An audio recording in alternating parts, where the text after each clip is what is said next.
David Shallcross, the main character in my book, What We're Worth. Patrick found himself in a hospital bed, and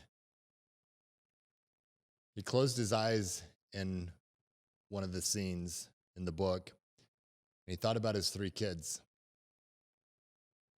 He had a deep sense of gratitude and emotion come over his body and over his whole beingness. And in that moment, he started feeling worth again. And he has 2 daughters and he has a son, and he started thinking about his little boy. And he started thinking about what his life would be like, his little boy's life, if his dad wasn't there for him. And he started thinking about what he had to offer to his son. Nothing related to business. Leading up to David being in the hospital, it was all about his business and not feeling of worth in his business and losing all that cash. And because he lost all his cash, he didn't feel worthy of anything in his life. And he wasn't thinking about his human life value balance sheet that we talked about in the episodes prior to this. But at this moment in the hospital bed, when he thought about his kids, this emotion that came over him assisted him in feeling, and then started thinking about. He first felt it at a deep level because he connected with his kids, his 2 daughters and his son, and being there and not being there, and their lives moving forward. And that was a step towards the direction of continuing down that road of to being aware of and enhancing his human life value assets. And what that meant to him and to all of us as an opportunity is our worth, our self-worth.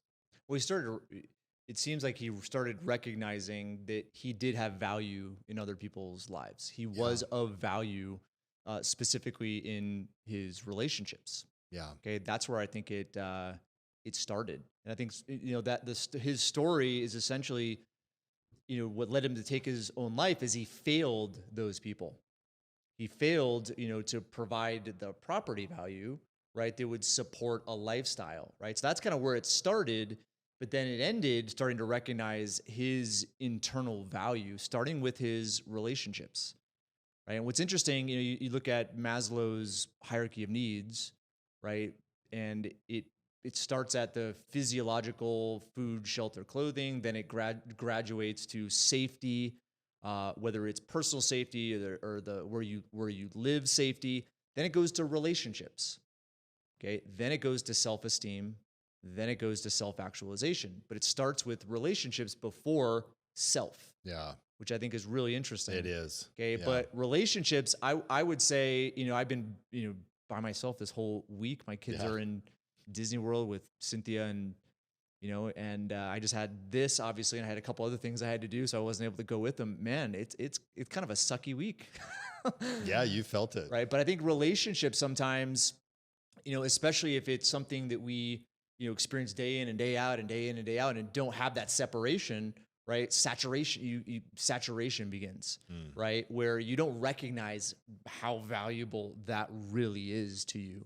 So the idea of gratitude is paramount, really, to understand the value of relationships. Then you graduate into self-esteem, which is recognizing your value and the value you bring to all relationships, including your business relationships. Relationship capital is a line item on the human life value balance sheet.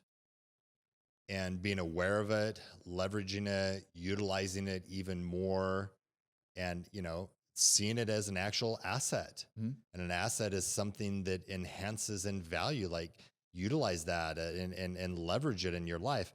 And then another one is gratitude, and the perspective of gratitude and the frame of mind that each one of us can get in an instant and I like writing with pen and paper, and I like personally using, and again, it's in my book, What We're Worth, and it's in the workbook that comes with it. There's some specific exercises in there.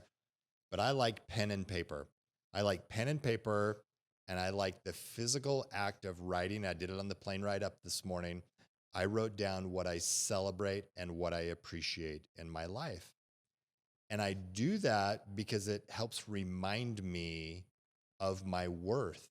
It helps me feel worthy of the results around me. It puts me in that whole attitude of gratitude, it puts me into a state of mind where I appreciate and I celebrate more of what is around me in my life. And that creates momentum. And that momentum transfers over to my property value balance sheet. Mm-hmm. That momentum transfers over into my ability to communicate a message and to be able to smile or open a door or connect with someone personally. And all of that fulfills me to greater depths as a result of that awareness and being deliberate about that. Mm-hmm. So we were, as we were talking this morning, we came up with a kind of a cool analogy, right? Where like I would say a liability of mine, but also an asset of mine is I think I can outwork anyone. Yeah. But it's also a huge liability, right? So I look at it as like, the Ford Taurus versus a Ferrari, right? So if you have, let's say a 100-lap race, right? It's like you get in your Ford Taurus and you floor it for 100 laps. Okay, someone in the Ferrari that knows that it's a Ford Taurus, right, shows up maybe when you have like 20 laps to go, and he shows up, right, because of a Ferrari, all the fine tuning, the fuel, the speed, and it looks a lot better than a Ford Taurus, right? Beats the Ford Taurus with way less time. So I think the lesson really is, okay, where's the mix of life that you have? If it's pure business, I'm not sure if that's going to lead to ultimate fulfillment. Yeah. Right. But a mix of life, I think, is what you're referring to, where first you recognize all the things you are grateful for. You recognize your relationships. And oftentimes the most valuable things in life to us cannot be quantified by money, right? Yeah. By a property value measurement. And so you do that, but also you recognize, maybe it's your physicality, right? Maybe it's your health.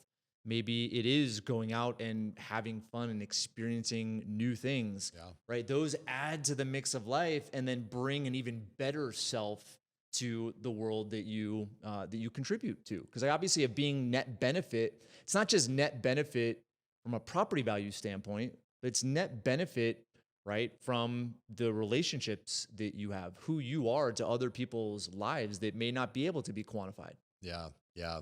So I hear the word quality in there, and it's the quality of and depth that we can go as a result of that perspective and having that balance in our life. Yeah. I have more perspective. I have more drive. I have my ability to communicate and to relate with someone at a deeper level is directly influenced by my relationship with my wife, Wendy, and the relationship that I have with my kids, with the relationship that I have with you. Mm-hmm. With the relationships that I have with my clients and with Lacey, my assistant, with other people. And so investing in those relationships not only fulfills me and the other person I'm investing in that relationship with, but that spills over into my ability to produce in my business and my social life. When I get home this evening, we're going to our grandson's 1-year birthday party. He turned a year yesterday. They're celebrating that tonight.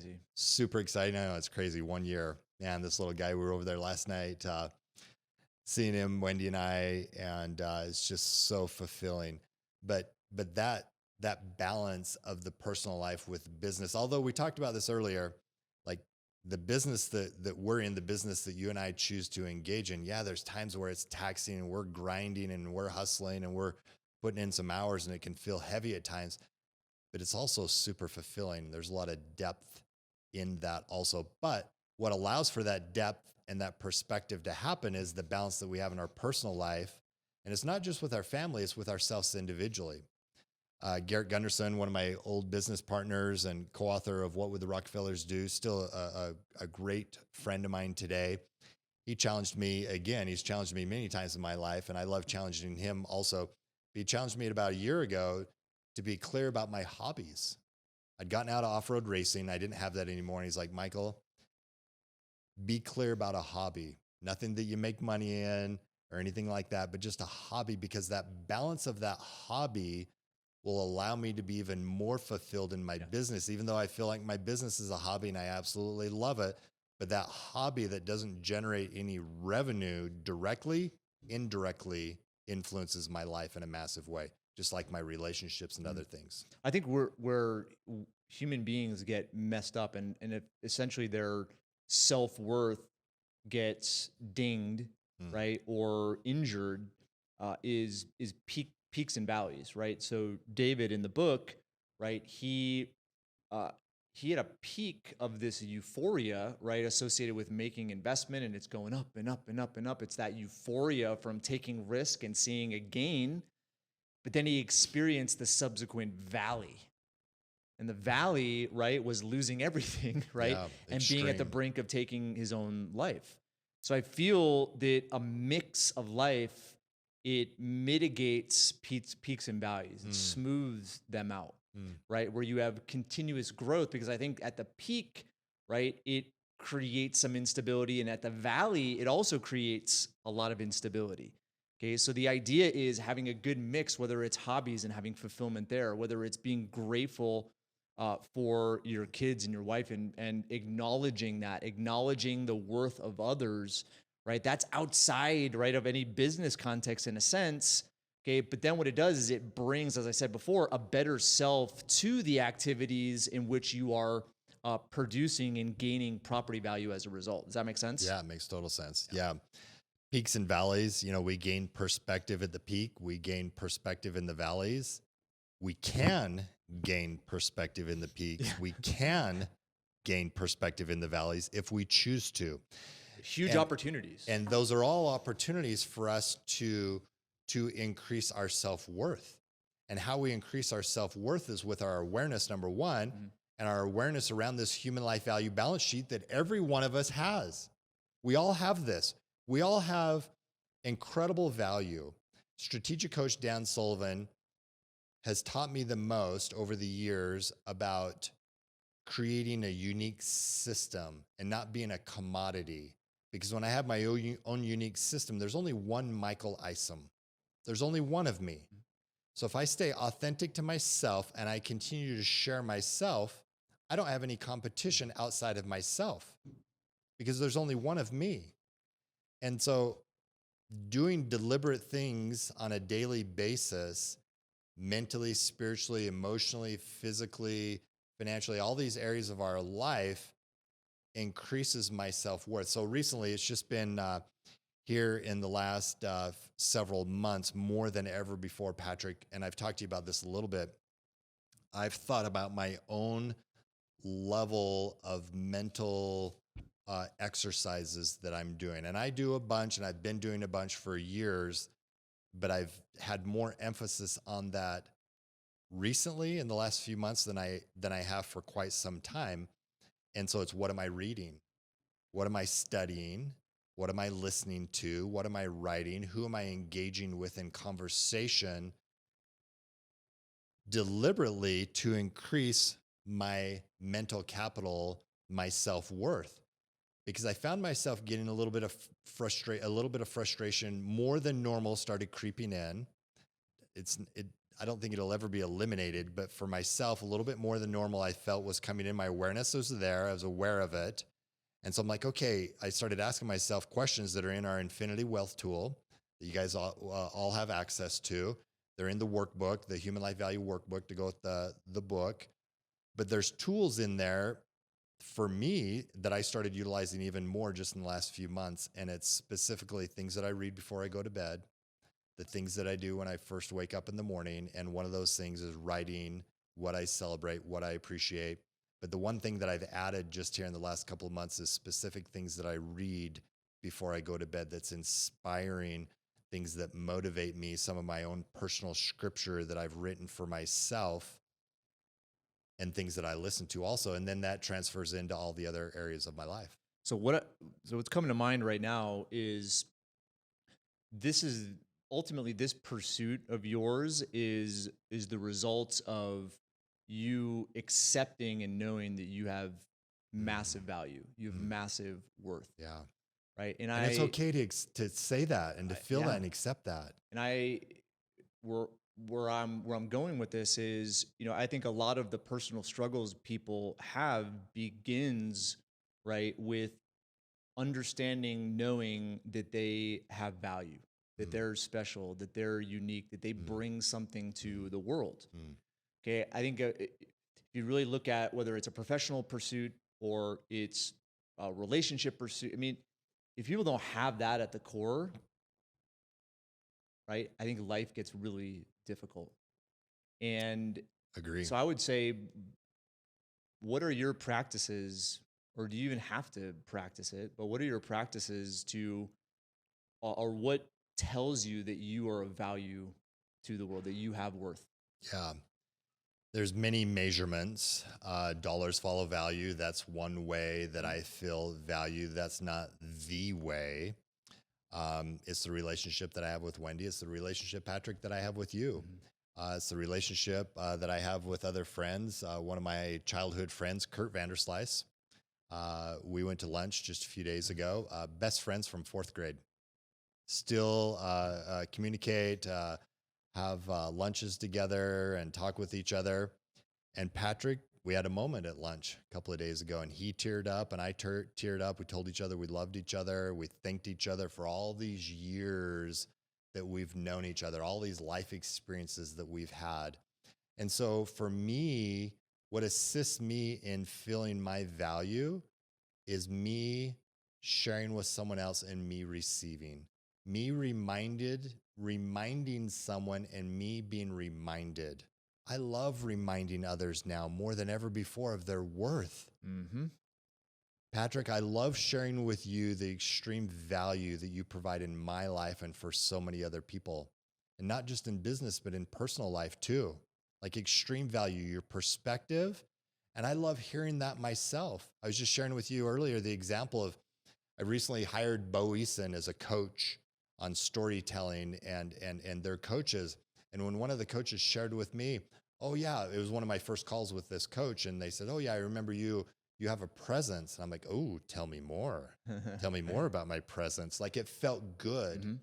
And for me to receive that from other people, it starts with me sharing that with others also. So I think this again is something we could bring to the world that doesn't necessarily have tangible reciprocation, but reminding in ourselves, being reminded, and then reminding others. I mean, I love that statement because, again, I feel that sometimes we just assume people think they're valuable or think they know. Yeah. Like we look at ourselves and we try to find our value there. And No from more there, assuming. right? I mean, still recognition is important to us, but I think those that are pursuing a business, pursuing, personal development, they recognize that they have value. I think there are those that don't even think they're valuable. Yeah. Right. And so I think part of what we bring to the world, our value, right, is showing up in other people's lives. It doesn't have to be just our core relationships. It could be any relationship. Because I think everybody walks around, I would say, with this sense that, maybe I'm not worth anything. Maybe my life is not worth anything. Maybe I'm a failure. Maybe I am, the doubts that I have in my head. Maybe I am that. Yeah. I think people walk around with that far too often than we think. Yeah. Right? And again, a value we can bring to the world from a human life value standpoint is reminding. Yeah. Right. And it could be a stranger. It doesn't have to be, it could be your kids. It could be your wife. You just think, oh, they know that I love them, or they know that I appreciate them. Oh, they don't. And I would say a good rule of thumb is that they don't know. Nobody. I would make the assumption in all relationships and all interactions that people don't know their worth. They don't know their value.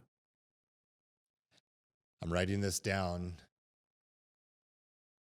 And what I'm writing down is, want to increase your self-worth, share more with others what you see in them. Mm-hmm. Be deliberate about that. I'm conscious of that. I do that. I'm going to do more of that. I want to increase mine, and a way for me to increase mine is to share more with others. Imagine a world greater than right now if we're even more deliberate about sharing the value that we see in other people around us. Uh-huh. Take that on as a challenge. Yep. I'm taking that on as a challenge, and how beautiful. It feels amazing to do that. And it doesn't take much. It doesn't take much. And I would say you could even argue that could be a precursor to you identifying the value in yourself, right? So if you are questioning yourself or doubting yourself, find value in others, recognize value in others, okay? And you're going to start to see that you have unique value as well. Yeah. Yeah. And then tell them, share it with them, give them a hug, shake their hand, whatever is appropriate. But if you're feeling it, do it. And there could be some uncertainty there of doing that. But again, that uncertainty could fulfill you, and have some fun with it too. Yeah. Because you never know. You never know.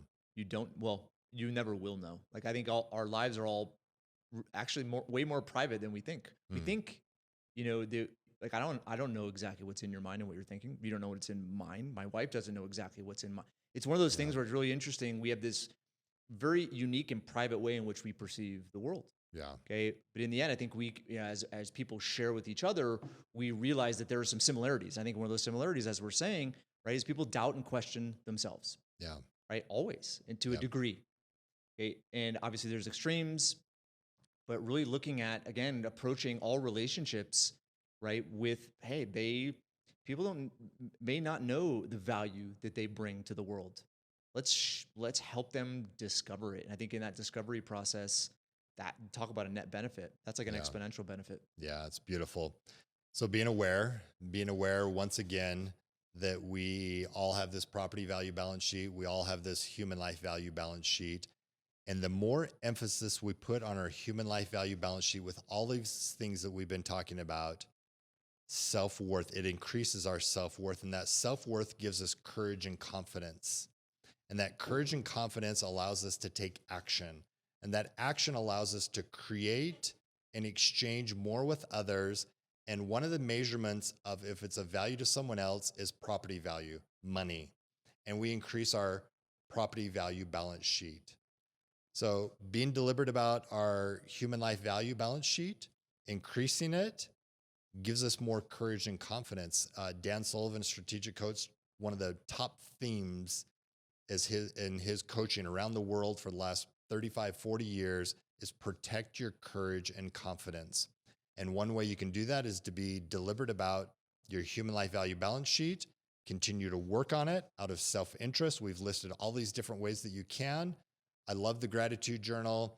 I love sharing with other people. I'm going to do more of that. But it's what I put into my mind, what I'm reading, what I'm writing, what I'm studying, the podcasts that I'm listening to, and things of that nature. Well, you bring a lot of value to the world, Michael. And thank you. I'm glad we're doing this podcast to share, and who knows what the conversation is going to be like from listeners. But one thing that I'm conscious of, just based on some personal experiences, I have several that are really close to me, that, have real struggles with recognizing value in themselves and feel bad about things that they've done or not living up to expectations. Yeah, forgiving themselves. It's been humbling to me, but it's also allowed me to recognize, the positive possibility I can be for them, right? In reminding them, in helping them, in supporting, in showing love. I think these are things that bring me a lot of fulfillment, knowing that I make a difference, even in small things. Yeah. But once I think you recognize that in small things, then it's going to equally apply to big things. For sure. Yeah. Yeah. Thanks for saying that, Patrick. I feel that from you. Wendy and I, I'm smiling. Wendy and I talk often of your character, of how much you give and pour into other people, because we've felt that in our own lives. So thank you for that. As you're saying that, I'm reminding myself of forgiveness. And I want to talk about this quickly because it's our podcast and we can. I made some mistakes in my life. And I almost took my life over those mistakes that I made. And if you're listening to us now and you're thinking about some mistakes that you've made in your life, they're just that. They're mistakes. And so be clear. My encouragement to you, like I've done myself, is to be clear about the lesson that you can extract and learn from the mistake that you made. And then don't repeat that. Be clear about the lesson, apply that in your life, and share that lesson with other people, because sharing it with others allows us to enhance it even more in our own life. Mm-hmm. It allows us to deepen it. Because not forgiving not only other people, but more importantly, ourselves, it's cancerous and it's debilitating. And it takes away from our sense of self-worth. And it takes away our courage and our confidence. It took away mine in a massive way. Like life itself, I didn't feel worth living. David Shallcross did not feel like living as a result of the mistakes that he made and losing and not even seeing that he was of value for quite a while. So if it's a mistake, forgive yourself. I'm able to forgive myself when I've done all that I can to right the wrong in whatever it was, and then extracting the lesson and applying it in my life, and then taking it a step further and sharing that with others. So I think what's interesting, associating this with the property balance sheet or property value balance sheet, is when you make a mistake and don't extract the lesson, it's a liability with really high interest, and it can compound. Yeah, because liability. I mean, look at student loan. Most recently in the headlines, there's a lot of student loans coming due, right? Where there was some grace period during COVID. Yeah. Right. Again, it's like compound interest. How that grows is like, oh man, I have to pay. Okay, that's a liability. That is a mistake or an obstacle that you face or something that you're not turning into a lesson. When you extract the lesson and start applying that and being better because of it, then I would say it wipes out that debt at an accelerated pace. Yeah.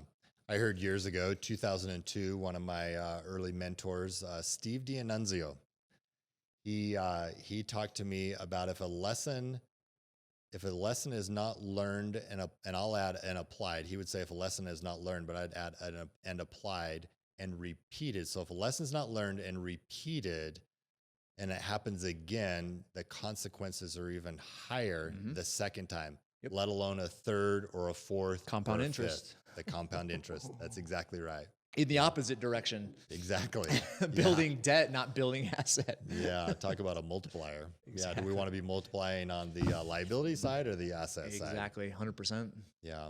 Well, Patrick, this has been a lot of fun for me. Thank you so much for pulling this out of me. I really appreciate that in our discussions together. I hope that all of you at a very deep core level feel a sense of greater self-worth as a result of just these 3 podcasts, even if it's just this one that you're listening to.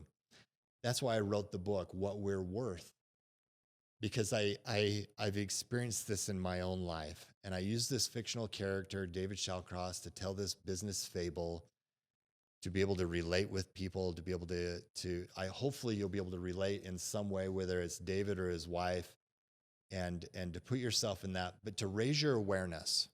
And to raise your awareness around that, and then start of the human life value balance sheet and of your worth, and to start commit to taking 1 action, and then 2, then 3, and to adopt this into your life. Yeah, it's easy, but it's hard. Right. And it's easy because again, you can bring yourself to a multitude of situations. Strangers, are the easiest. I mean, I make it a point because I leave, around 6 o'clock every day, and the cleaning crews here at our office building, and I just make it a point to say hi and smile.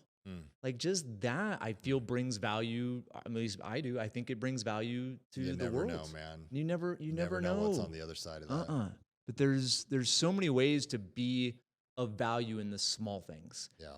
And I would say people usually are looking for the big things, the grand slams, right? In the final game of the World Series, like it's the small things, right? It's the little league bunts, it's the little league walks, it's the little league first, I'm using baseball analogies. I don't even play baseball. Well, David Shallcross played baseball. He did. So that's right. I remember that his coach was the mentor that visited him in the desert. Yeah. Right. But the idea is like in the small things, you can bring a lot of value to the world.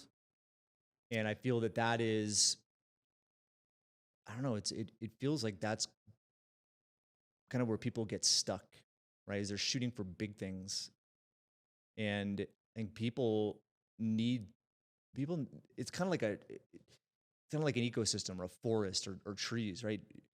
It's like built in there, right? Is this natural growth, and then it's you know dropping seeds, and those seeds growing into more of those little seeds. But then it's a tree dying and becoming part of the forest and the fertilizer for new trees. It's like there's this natural like system in an ecosystem. But I think it applies to human beings.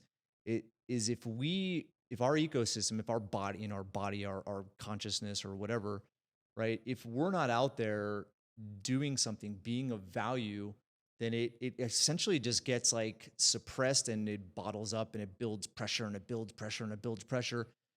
And ultimately that pressure explodes at some Yeah. point, and usually not in a good way. Yeah. So I think through human beings, I feel that part of our nature is to be of value, is to be of service, is to constantly find ways in which we can show up for others and I think that will come back to us in the form of emotional fulfillment, but ultimately applying that to business, same thing is going to apply. 100%. Yeah. 100%. People are assets. Things are not. Mm-mm. Human life value is the source and creator of all property value. Amen.